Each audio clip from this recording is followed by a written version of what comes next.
পরিবারের সদস্যদের সামনে স্ত্রীকে অপমান করা, গালিগালাজ করা অথবা নিজের সন্তানের সামনে স্ত্রীকে ছোট করা অথবা স্ত্রীর পরিজন নিয়ে ছোট করে কথা বলা অথবা সন্তানের সামনে স্ত্রীকে মারধর করা।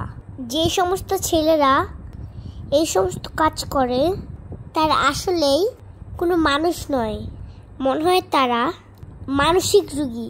যেসব ছেলেরা পরিবারের সদস্যদের সামনে সবসময় স্ত্রীকে গালিগালাজ করে, মিথ্যা অপবাদ দেয়, স্ত্রীর বাপের বাড়ির সদস্যদের অপমানজনক কথা শোনায়, এমনকি স্ত্রীর গায়ে হাত তুলতে দ্বিধাবোধ করে না, সে স্বামী পারিবারিক সুশিক্ষা পায়নি, তার আসলে মানসিক রোগী।